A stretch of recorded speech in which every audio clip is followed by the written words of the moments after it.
Thank you for joining us for today's webinar, Addressing COVID-19 Challenges with Communication and Resolution Programs. I would like to start by introducing one of today's speakers, Dr. Thomas Gallagher. Thomas Gallagher is a general internist and professor in the Department of Medicine at the University of Washington, where he is Associate Chair for Patient Care Quality, Safety, and Value, as well as a professor in the Department of Bioethics and Humanities. He is also the Executive Director for the Collaborative for Accountability and Improvement. Dr. Gallagher's research addresses the interfaces between healthcare quality, communication, and transparency. He has published over 100 articles and book chapters on patient safety and error disclosure. He has received numerous awards for his work in error disclosure, including the 2017 John M. Eisenberg Patient Safety and Quality Award for Individual Achievement from the Joint Commission and the National Quality Forum. Thank you, Dr. Gallagher. Thank you, Nicole. And it's really wonderful to have all of you together today to be thinking with us about how can communication and resolution programs help address some of the challenges that we're facing related to COVID-19, and especially situations where patients are harmed by COVID. I'm really pleased to have an outstanding group joining us today. First and foremost, a longtime colleague and friend of mine, Mello. Michelle is professor of law at Stanford Law School and also professor of medicine at the Stanford University School of Medicine. She's published prolifically on both communication and resolution programs, and also has a deep expertise in public health law and ethics, which is really the ideal combination for the topic that we're talking about today. Also am thrilled to have three outstanding commentators who will be sharing their thoughts with us over the course of the webinar. Jonathan Stewart is the Senior Director for Risk Management and Patient Safety at the Beta Healthcare Group. And Marcia Rhodes is the Director of Health Sciences and UW Medicine Risk Management. And Jeff Catalano is a plaintiff attorney and partner at Todd and Weld. We've been very pleased to have Jeff and Marcia as board members for the collaborative, and Jonathan has also been active in a variety of collaborative activities. So it's a great group that is with you today. On the next slide, we have just our disclosures. Michelle mentions her work as an advisor to Verily Life Sciences on a product related to return to work and school during COVID, and I don't have any particular conflicts of interest relevant to this presentation to report. Well, I don't need to tell all of you, COVID-19 has fundamentally altered our care processes and our care standards. Care is being delayed, visits are happening by telemedicine, there are changes in how staff are deployed and interact with patients. Everyone's exhausted and emotionally depleted, and all of these things make the potential for harm events to patients substantially higher. COVID's also adding stress to an already tightening medical professional liability insurance market. In many respects, I imagine all of us feel like we're operating something in a fog of war. Yet, what do we owe patients who are harmed by COVID-associated adverse events? Are those patients really essentially the unfortunate victims of friendly fire, injured in the heat of battle? We might be tempted to abandon ship when it comes to thinking about how do we implement CRPs during COVID. But I would argue that CRPs are more important now than they ever have been. The fundamental principles of CRPs, supporting patients and families and clinicians with open communication, with empathy, with learning, with accountability, are critical elements of how we respond to COVID-related harm events. But implementing these CRP principles during the COVID pandemic is really hard. So today we're going to be using two cases of COVID-associated adverse events to achieve the following learning objectives. First, we want to examine potential communication and legal issues associated with COVID harm events. Second, describe how CRPs can be used as a strategy to address COVID-related adverse events. And thirdly, learn about CRP resources that are available to help address COVID-related challenges. And as we think through these two cases, we're going to have two primary areas of focus for these COVID-associated harm events. First of all, how do we figure out what happened, who was responsible, both from a legal and an ethical perspective, and what should the resolution process look like? And secondly, how do we communicate with affected patients, families, and clinicians about what happened? We're going to structure our time in the following way. In a minute, I'm going to pass the baton over to Michelle to talk about how COVID challenges CRP execution. And then we're going to dive into the heart of the presentation with our first case. Michelle will present that case. We'll have audience discussion. And then our first two reactors, Jonathan Stewart and Jeff Catalano, will share their thoughts about the case and what they've heard from the audience. Then we'll move to the second case, and I'll lead us through using a similar format. We'll present the case, we'll hear all of your thoughts, and then Marcia Rhodes and Jeff will offer their reactions.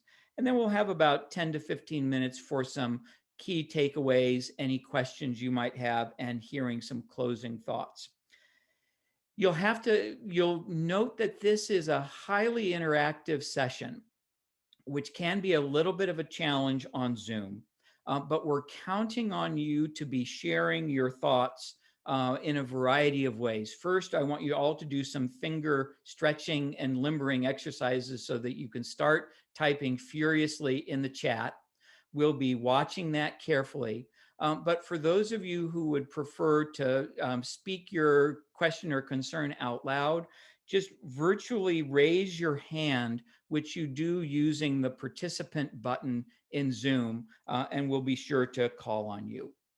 So with that, let me pass things over to Michelle to share some introductory thoughts and then to lead us through the first case. Michelle? Thanks, Tom. Hope everybody can hear me okay. Thanks so much for spending some time with us today. I have been asked probably more about liability issues during COVID than any other aspect of the pandemic, notwithstanding the fact that public health law is kind of the mainstay of what I do. And, there's been other things going on in that realm.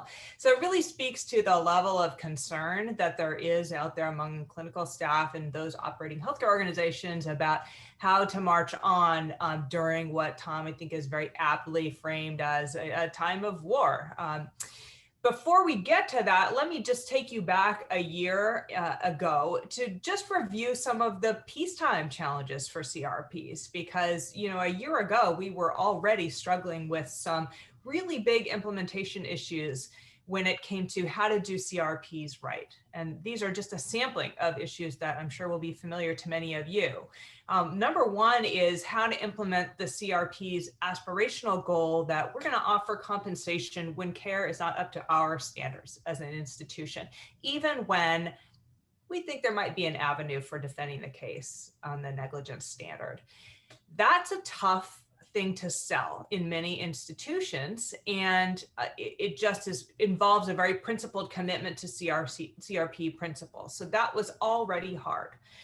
Number two is causation. This is a perennial concern for any decision about compensation. Even after a thorough and far-reaching investigation, even in fact, after the conclusion of malpractice litigation, our studies tell us it's often unclear exactly what happened and who was responsible. And that's even more likely to be the case for CRPs, where investigations are conducted on a very rapid timeline. So that was already a problem. A third issue is defining what constitutes an unexpected outcome, which is the key trigger point for compensation, is that this is not a routine or known complication of care. We discovered that patients and providers have very different ideas about what is expected, particularly in the course of relatively low risk procedures. And so communicating and across that gap of expectations when something bad happens to a patient that was unexpected from her perspective, but maybe not from the surgical team's perspective, was already a challenge. A fourth perennial challenge is just finding the time to do CRP right, which involves, in many cases, multiple family meetings or conversations between representatives of the healthcare organization and the patient and family. It's always a challenge to get busy people together.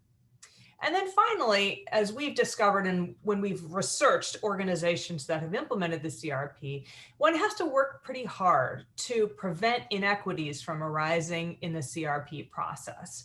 These inequities are most likely to arise when organizations kind of hang back when it comes time to talk about money, letting the patient or family member raise that topic and make an ask.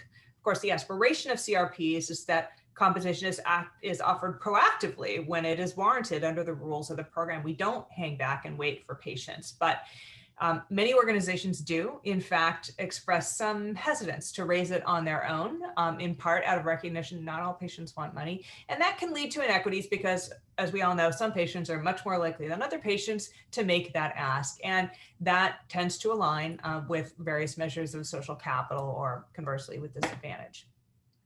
So again, there was already a lot on the plate of people who were trying to do CRPs right before the pandemic. What has changed during the pandemic? I'm going to offer a few thoughts, but I encourage you to add others in the chat window because I'm sure there are many others that we could focus on and should focus on when we get to the cases. As with anything else, COVID has made hard things harder when it comes to running a CRP.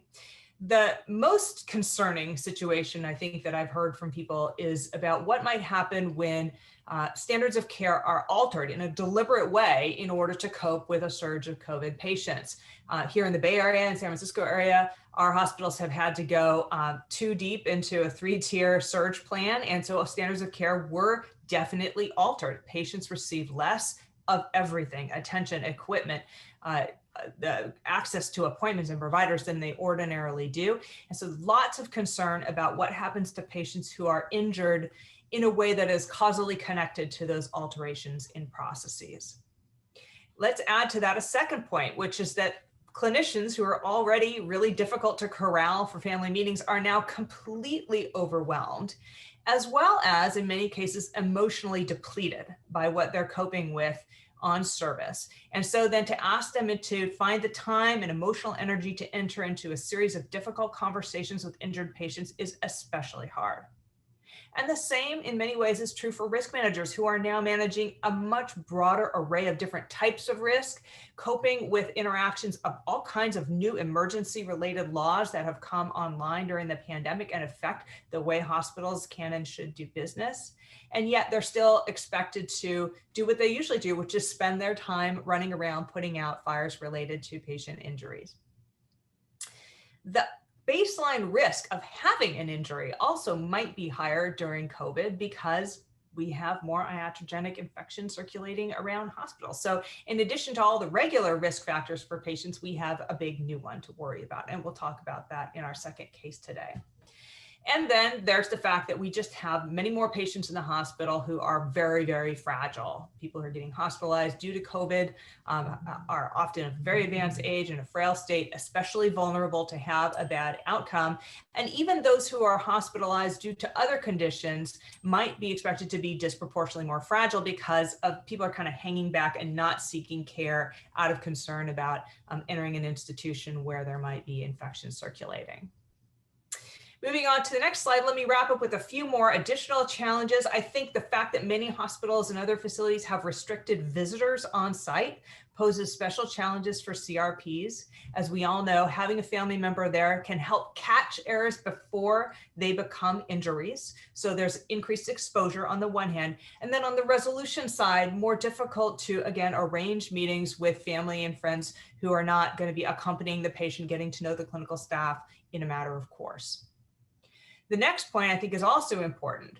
As many hospitals have restricted or indeed closed down access to certain elective services, many patients we know are documented to be going without care and are documented to have incurred health problems as a result. How do we think about those injuries? They are, in a sense, COVID-related injuries. And the question is, does the organization bear responsibility for them?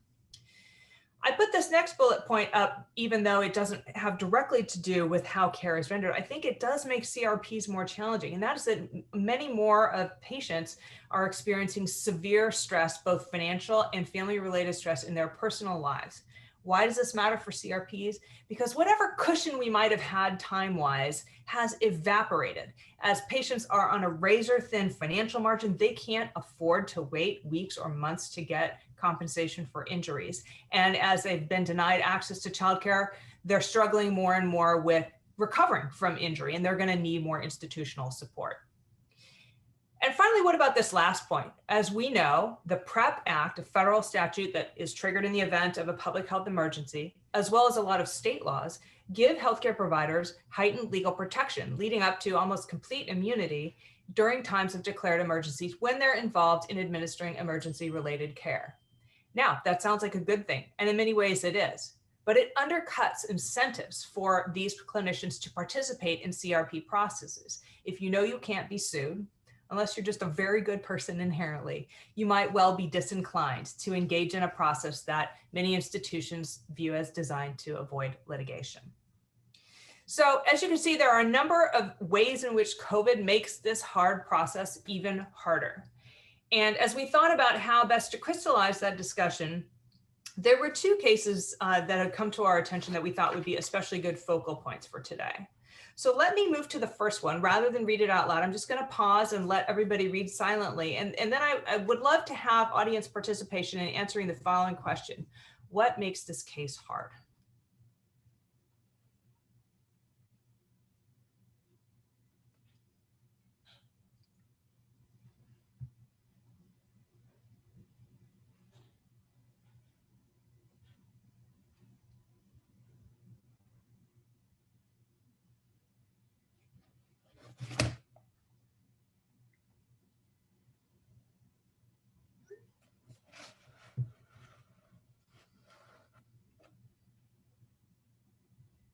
Okay, so let me open it up. What is it about this case that makes it pretty tricky from a communication and resolution perspective?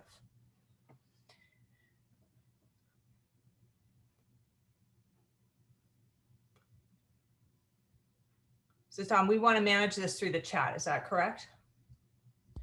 I think that would be great. If folks want to, chime in, they can also either raise their hand on through the participant button or just unmute yourself in chat. So don't be shy. Start typing.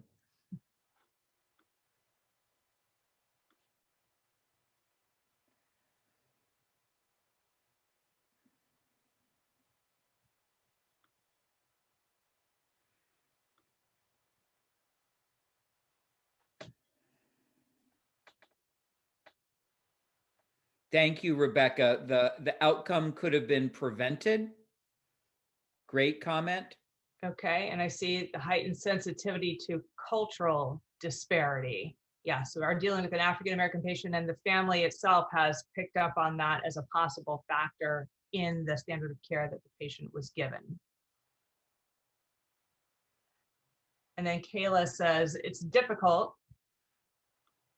because my assumption is the clinic was following their policy. However, that doesn't necessarily mean we don't have opportunities for improvement. Right, so in this case, we have a special protocol that was implemented in response to COVID, and there's no indication that they departed from that protocol. At the same time, as the earlier commenter pointed out, it seems fairly likely that if that protocol weren't in place, this event would have been prevented because the patient would have been directly observed in a waiting room, and likely some member of the office staff would have detected the adverse event before it progressed quite as far as it did. So this is maybe one of those cases in that area in between what a court or jury might view as reasonable care under the circumstances, a legal standard of care, and the kind of care that this organization aspired to render to the patient. And that makes it especially difficult to think about what compensation should look like in a case like this, because after all, we are operating under extraordinary circumstances. And it does seem as though the protocol implemented by the clinic had a strong element of reasonableness to it. I also see Megan saying patient had normal vitals and was assessed as stable, but she had no monitoring. Right. So I guess maybe, Tom, can I turn that one over to you? How do you think about that? This is really a clinical issue. Was the care reasonable under the circumstances? Well, it's a complicated question, because we know that patients with emphysema like this patient did can deteriorate very quickly.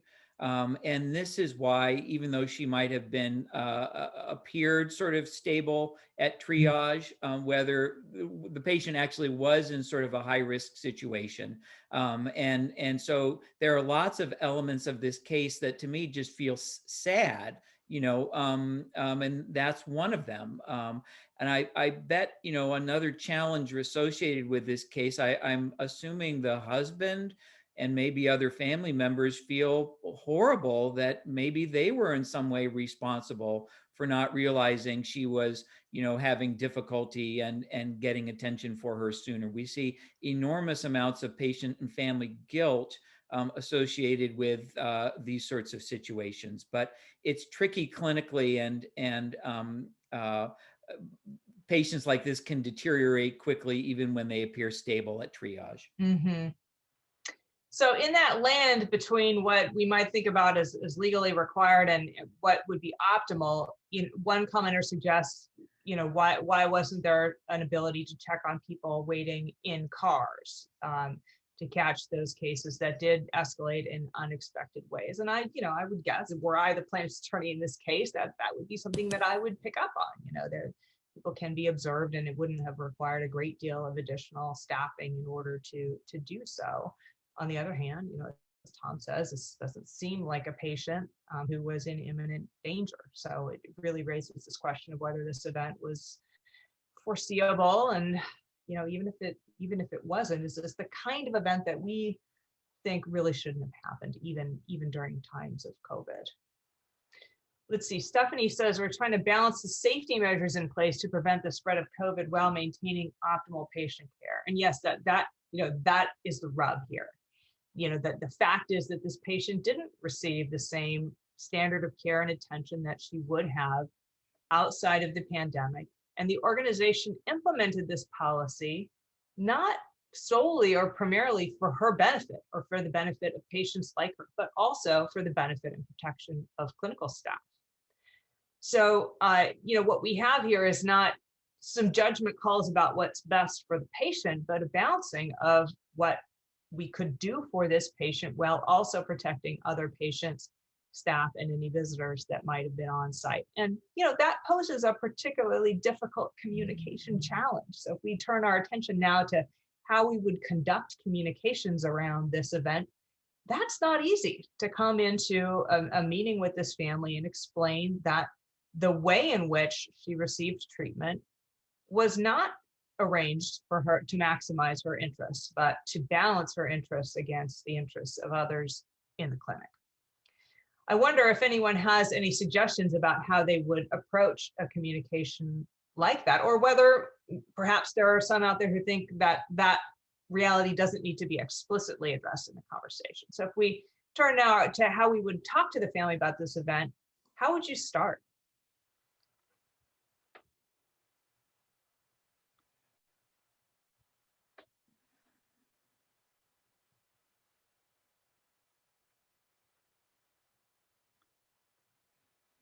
It's not an easy conversation to start, particularly in light of the racial dynamics that are going to be infecting this conversation right from the get-go.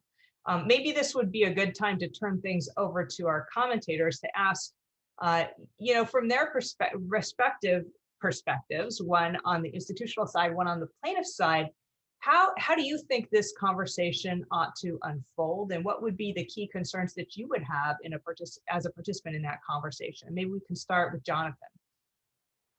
Thanks. Well, having having had in some ways comparable conversations, as soon as I start hearing the facts, I'm already thinking about, the conversation with the family. And you have all addressed, some of the main issues already. Dr. Gallagher, the family's guilt. It's sometimes manifest as anger, sometimes as sadness, but I think we should fully anticipate that at least somebody in the family will blame themselves for not being there to advocate for mom or grandma, even though they weren't allowed to be there because of COVID restrictions. And so, just being human and being sensitive to their experience, I think is a good start.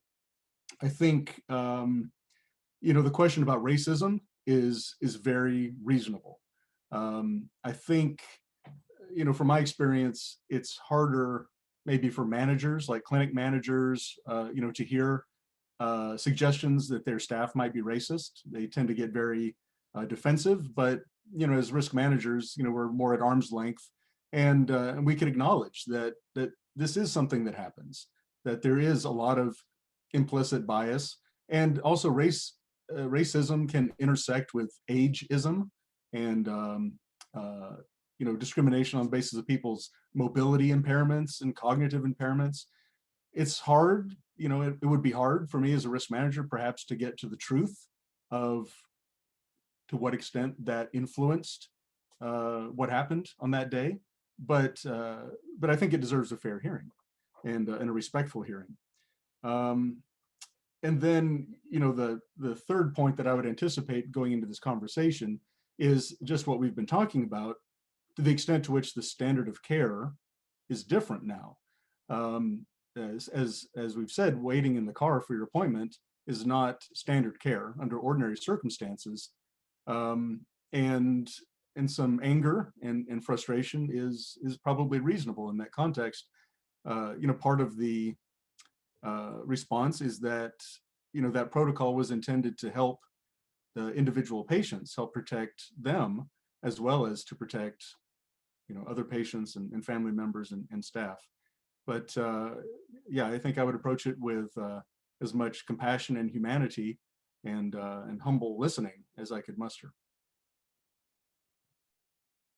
Thank you very much. Jeff, your perspective from the other side of the table. Yeah, actually, I think I'm on the same side of the table with Jonathan on this one. I think he did an excellent job of summarizing how you ought to respond to these events. And just to give people a little perspective, I had to remind myself of these stark statistics, which is where this family may have been coming from. 25% of all positive tests are from Black people. Black folks are 39% of COVID-related deaths, and they're just 15% of the population. So when a family is approaching, and that's just in the COVID-related context. Outside of that context, there's great disparities in healthcare. So to Jonathan's point, this family does deserve a very fair hearing, and has to come from that perspective, I think. What I like about this fact pattern, frankly, is that it's challenging in the sense that the issue of implicit bias or even racism doesn't jump out at you based on the facts that are presented, which is often the case in my experience. It's not so obvious. I don't think that healthcare providers are, that they're all racist or that they're intentionally harming someone because of their racial or cultural background or even age. But none of us are immune to making that kind of mistake. And I think it can fundamentally happen itself in the protocol or in that criteria, meaning this. Sometimes even what appears to be objective criteria may not be accounting for certain racial or certain biases that might be implicit. For example, in this context, we have a woman who we don't know if the protocol in place necessarily met all of these or considered all these factors, but she was elderly, all these risk factors. She had emphysema, she was presenting with shortness of breath, and she was African American. And that all predisposed her not only to a health-related risk, but to COVID specifically. Meaning that I think it's important that whatever criteria that are in place that are determined to have been objective, especially in criteria, take into consideration the disproportionate impact that it's having on the African-American population and people of color generally, because of where they live, crowded housing conditions, because of their occupations, which are often involved with the public, because of the lack of access to adequate healthcare, routine maintenance healthcare, that sort of thing. And so I think that we have to be very careful in analyzing that. And because I believe firmly that the reason I do what I do on this board and on one with in Massachusetts, which also is dedicated to transparency and disclosure, I think it's very important that we give a very deep consideration of this in terms of patient safety, because the goal here is to not just hear how can we fix this problem, what can we say in this context to alleviate this family's concern, but what can we do to make a broader impact so this doesn't happen to the next person of color or anyone for that matter who might come in, and to improve patient safety. I think that's a fundamental goal of everybody who's on the collaborative and on Macrame, the other organization to which I belong. So I substantiate what Jonathan was saying and say that this really does require a deeper dive. Absolutely. Thank you, Jeff. Would anyone else like to jump into the discussion orally? Just jump on in. I know we have Carol Hemmelgarn with us today, a well-known patient advocate. I'd be very interested in your perspective, or anyone else who'd like to speak about how they would approach this conversation or what expectations they would have.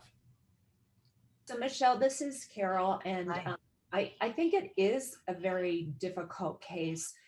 My first visceral reaction when reading it was the guilt of the person sitting in the car, and as many have addressed, the family. Why didn't they do more? Why weren't they more aggressive? And I think that going into that first conversation, letting the patient and family sort of express what they feel is a great way to start a conversation, because you might get a lot more and the tenor of the conversation might go drastically different, letting them speak and getting their emotions out first. And I know Jeff and Naomi are on this, and they talk a lot about emotions. Right away, everyone always wants to think the patient and family are angry. Guilt is probably one of the strongest emotions they first feel, irregardless, because why didn't we do more to take care of ourselves or our loved ones? Anger comes into it, but I don't think a lot of people realize the guilt. Thank you so much, Carol. So there's obviously so much more we could say about this case. I do want to leave time for our second case. So maybe I can just wrap up by just noting some of the things I've heard in the conversation. One is just the importance of acknowledging that implicit bias or not so implicit bias could have played a role here in keeping an open mind as the family presents its perceptions around that.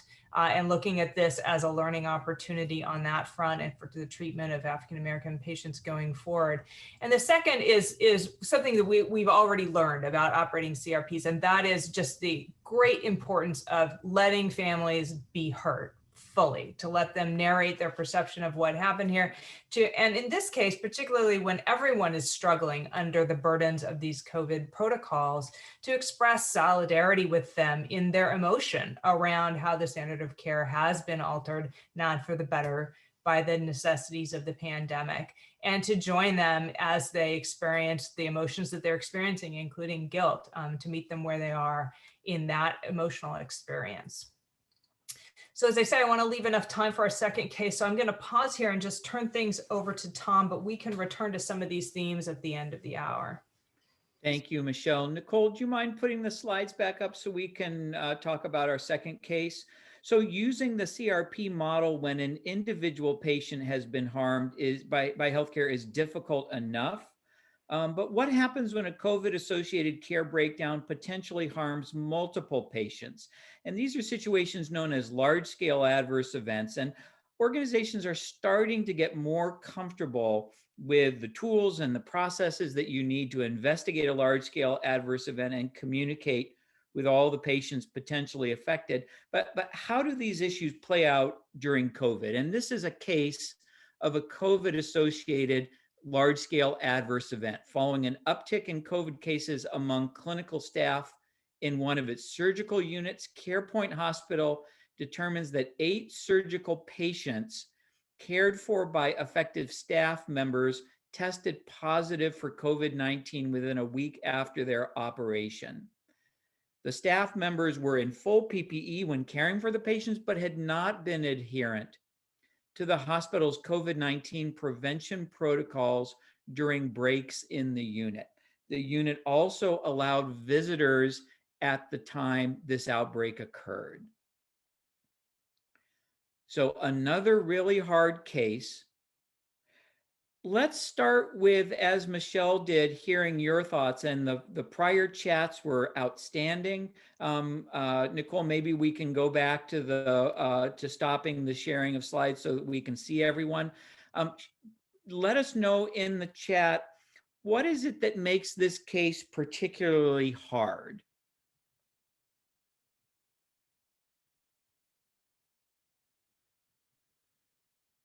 I'm expecting fingers to be typing like crazy right now.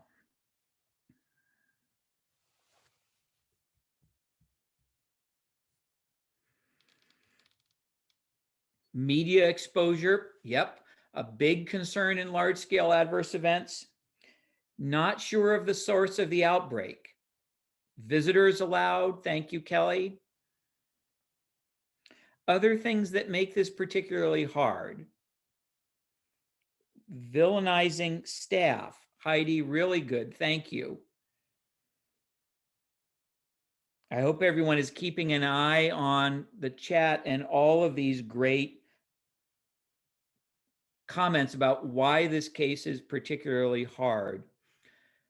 So, what are the implications for communicating with patients who were actually affected, patients who potentially might have been affected? How would we approach communication about a large-scale adverse event like this?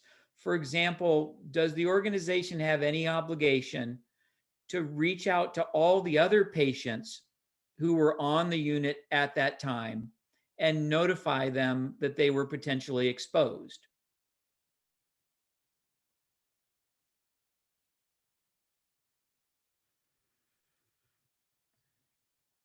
Beth thinks yes, so does Steve.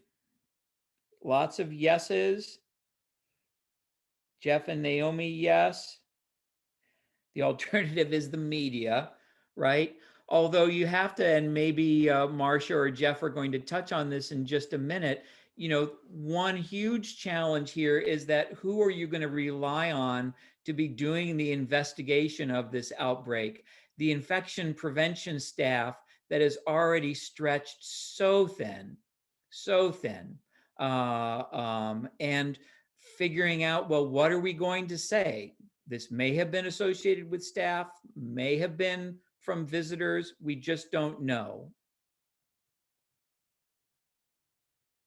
Michelle typed, it's hard to figure out the order in which to do things. Do we notify first, then figure out why the outbreak happened, or ascertain that before reaching out to people?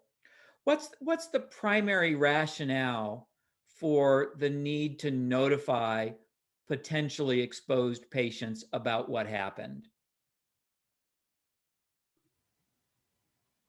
Well, Tom, I think obviously we don't want them to be exposing and infecting others, which would counsel in favor of immediate notification.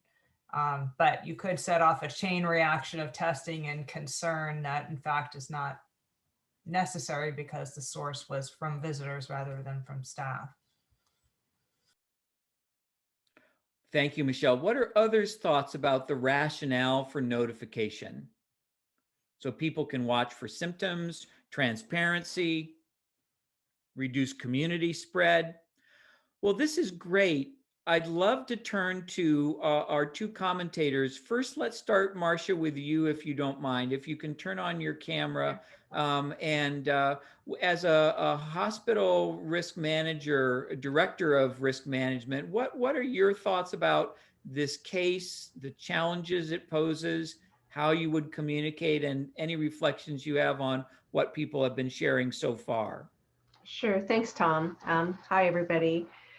This case is a hard one, and as several people had noticed, it's hard because of as much as for what we don't know as what we do know, and also the information about the virus has been evolving regularly. So trying to stay on top of everything is really difficult, and we also don't know, even if the staff failed to follow protocol about PPE, we still don't know whether it was the staff that transmitted it, whether it was an asymptomatic visitor, whether it was somebody who followed all the PPE protocol and was asymptomatic and somehow spread the infection. So in my experience, it's really hard to figure out causation. And I think that's true for any hospital-acquired infection.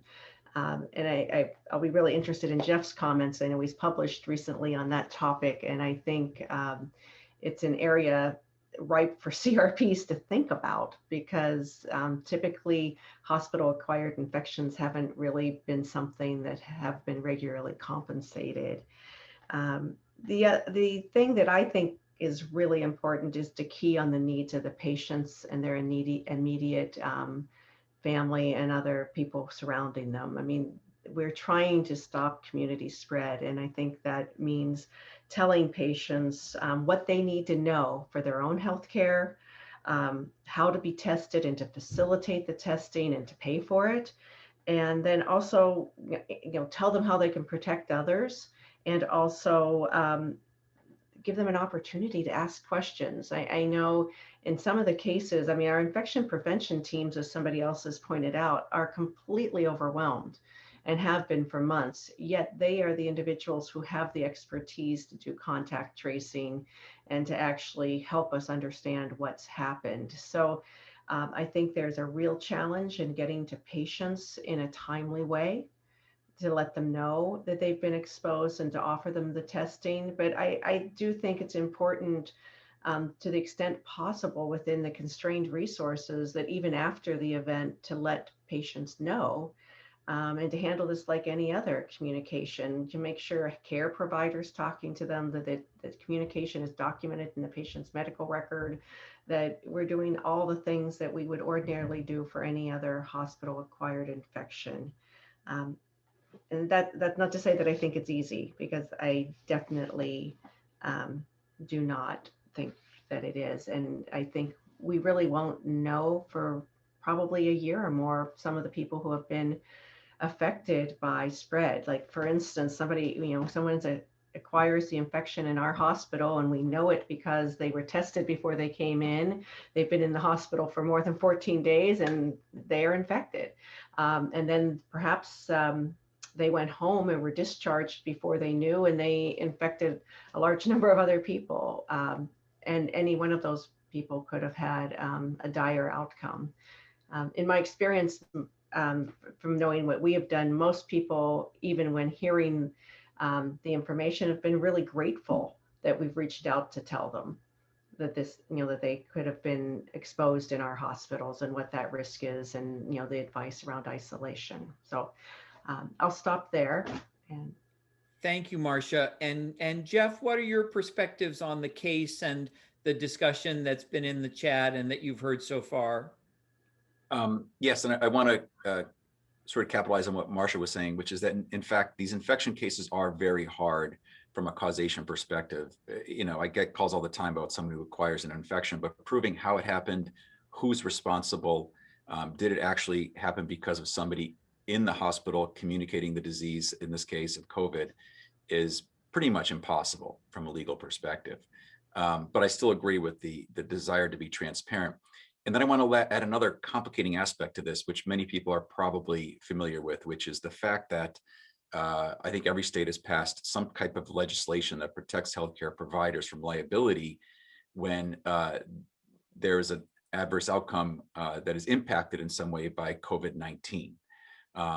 And arguably, even if there was an ability in this case to prove causation, or in another case where causation is less challenging, a physician or healthcare provider or hospital is confronted with what disclosure, what responsibility is there under circumstances where, under emergency orders, they're immunized, as long as the care is related to COVID somehow. And by the way, my personal perspective, even though I'm a plaintiff's lawyer, I think this is important.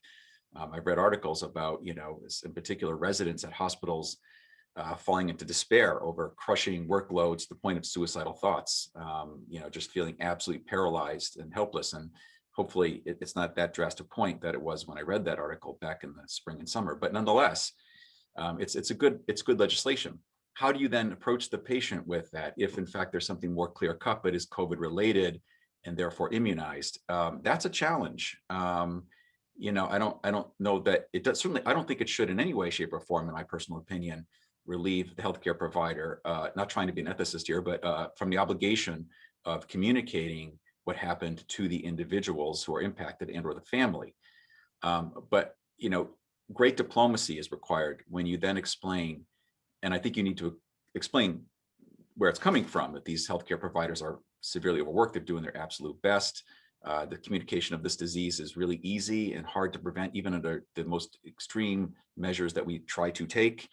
And we feel terrible about this. And because of that, the government has given us, sort of an opportunity to practice as best we can without the fear of a lawsuit hanging over our head. I don't know that I would say it that way, but there's ways that I think when it comes to accountability, that you have to address that issue as well. It's all very challenging under this fact pattern. But again, transparency is the key. In my experience, people come to me oftentimes for years, doing this for 25 years, and they used to say more so, less so now, no one told me what happened. They wouldn't talk to me. I asked, why did this happen? And no one would tell me. And that, more than anything, incentivizes people to come to me to want to do something, to possibly pursue litigation. That, and wanting to make sure it never happens to someone else, is the almost 90% of the time someone says that to me in the first meeting. So that gets back to patient safety. Anyway, those are my general perspectives on this fact pattern. Thank you, Jeff. So we wanted at this point to be able to throw things open to you.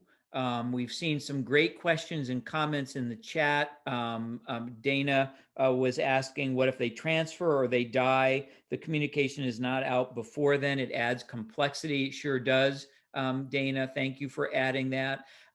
What other questions, either about either of these two cases or how CRPs can help respond to COVID more effectively, do folks have, either for me or Michelle or for any of our commentators, Jonathan, Marcia, or Jeff?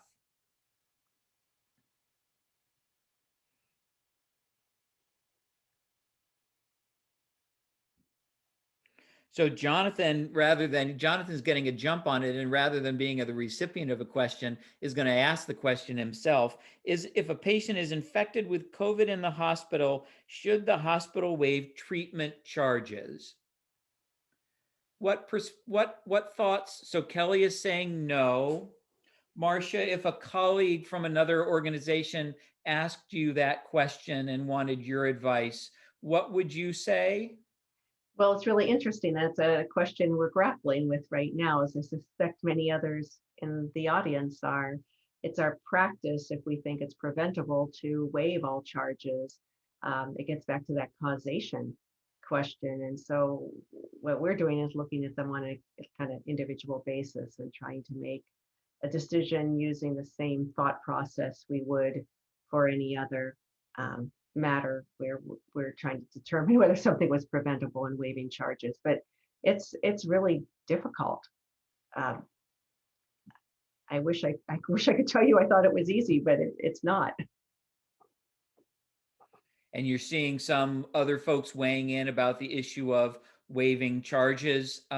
What other, great question, Jonathan, what other questions do folks have for the assembled group? And you can either put it in chat or just unmute and share your question directly. Megan, I saw that you had your hand raised during the first case. I just wanted to make sure you had the opportunity to share your point or ask your question. Hi, thanks, Nicole. Actually, I was just trying to mute myself, having a little technical difficulty. But I think my question, I was going to make a point about second victim and that case with the African-American lady who died after being in her car, and what the effect that would have on the team that actually took care of her and actually sent her back out to her car. So that's obviously a big point.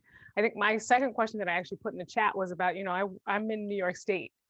Great to be here, and I love this conversation. There are some implications around communicating with family and saying sorry. I don't know if anybody here is familiar with that, but there's a lot of sort of coaching around what to say and what not to say to families when there are poor outcomes, irrespective of causation, but we've been counseled sort of not to say sorry. And it's a very difficult thing to not say sorry.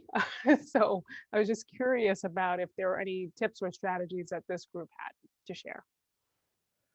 It's a great question. Both of your points are great, Megan. And I think the best practice that's evolving nationally around communication and resolution programs, it emphasizes the importance of apology. The apology needs to be done thoughtfully, but I think the advice that you shouldn't say sorry, and I don't know your specific context, is, I think, a little bit more conservative than many of the organizations with full-fledged CRPs would endorse. But Jonathan, if you were giving advice around the ability to say sorry, what would you tell if someone asked you? Well, Barbara just made the distinction between, I'm sorry that you have this to go through. I'm sorry that this has happened, which is almost always appropriate. And I'm sorry that we caused this suffering. And you would not say that unless it was clear that the organization actually had caused the harm.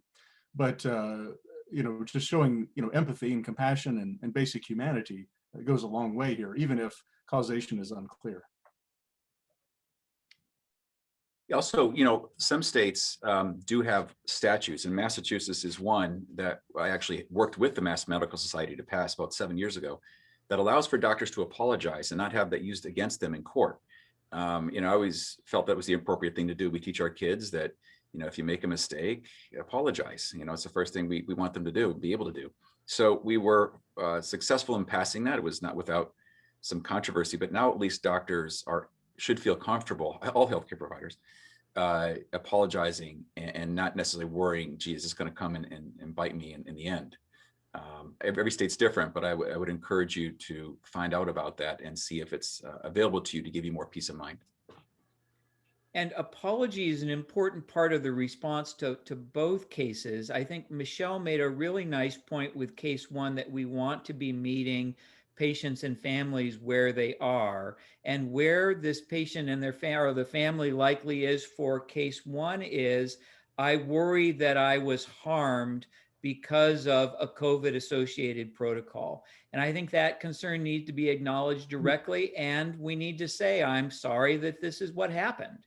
And those types of direct conversations are really hard to have, but in the absence of directly acknowledging what the family's concerns is, I think they walk away feeling even more upset and confused about what happened. So directly acknowledging and responding to their concerns, and then offering an empathic expression of regret, is really important. Barb Pelletro, you've had a couple of great comments in the chat. Is there something else? Would you mind unmuting for a second and sharing some of your thoughts?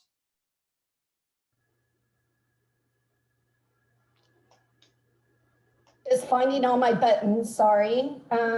This is just fantastic. I totally think as individuals, we live in such a clinical world in the hospital setting, but when it comes to these events, it's so important that we connect as human beings, and we're sorry. Even if we didn't, we're just sorry as a human being this happened to you.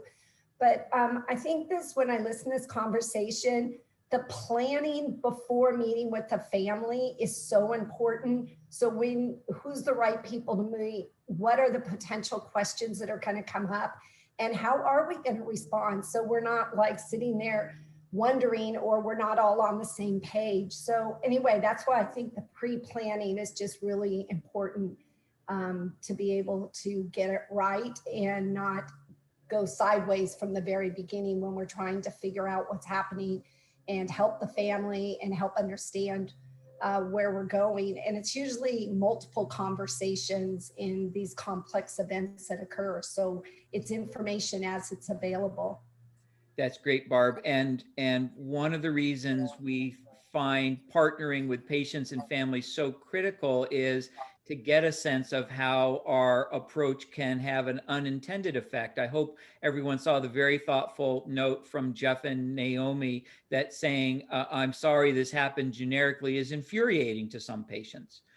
So really working closely with our PFAC and others to try to understand how to express empathy in these situations in ways that is sincere from the patient and family perspective is really important.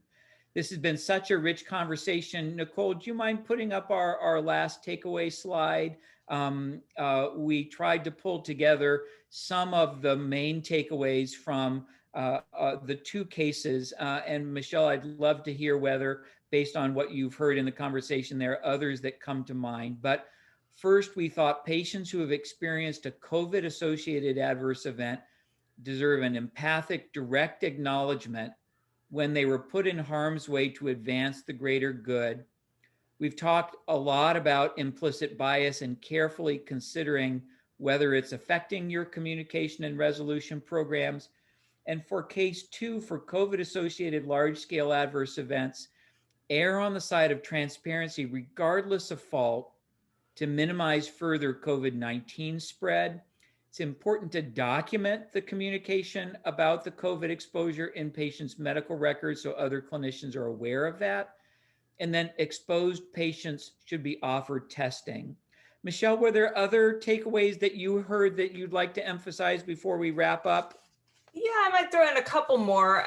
I mean, what I really take away from this discussion is that the need for communication with patients is greater than ever. And that part of that communication in a setting in which we can't get as much direct physical contact with patients as we'd like has to be around prevention. So particularly in case 1, was there something more that the institution could have done to engage the patient and that family member in self-monitoring to make them aware of what to look for, this kinds of thing. I was really struck by this the other day when I was volunteering in a COVID vaccination clinic, the amount of information that was given to people after they received their vaccination. Because we're operating under conditions uncertainty, there was kind of this heightened attempt to make sure everybody knew what to look for and everybody stayed on site. Whereas normally we just sort of say, we encourage you to stay here, but go ahead and go home with this piece of paper saying what the side effects are. That seems to me the right approach when we're dealing with a lot of uncertainty and failure to control, outcomes and difficulties having physical contact with the patients. Really trying to engage them as partners in care for prevention purposes seems especially important. I think the second thing I took away is just that emotions are running so high right now for everybody, and everybody's psychological reserve is so low that one of the challenges around these conversations is having them in a way that comes across as authentic and avoiding the thing that we sometimes do when we're feeling burnout, which is to kind of detach psychologically, which can, as somebody said, come off to patients as infuriating, that there's this sort of robot mouthing an apology. We know from research in patients, they need to feel like it's authentic. So allowing caregivers to experience those emotions and to join patients in those emotions, I think is a winning strategy, although it's of course taxing on everybody. And then finally, as Jeff pointed out, there is really a need to make sure that we're not hiding behind these immunity statutes. They don't remove or disturb the ethical obligation that we have to patients to be honest about care, to communicate with them in an empathic and meaningful way, and to try to make things right. So that, I think, is the most important advice that lawyers can give to clients in this situation. What a wonderfully rich conversation. Michelle, thank you so much for taking the time to join us and present, and to Jonathan and Marcia and Jeff for their observations as well.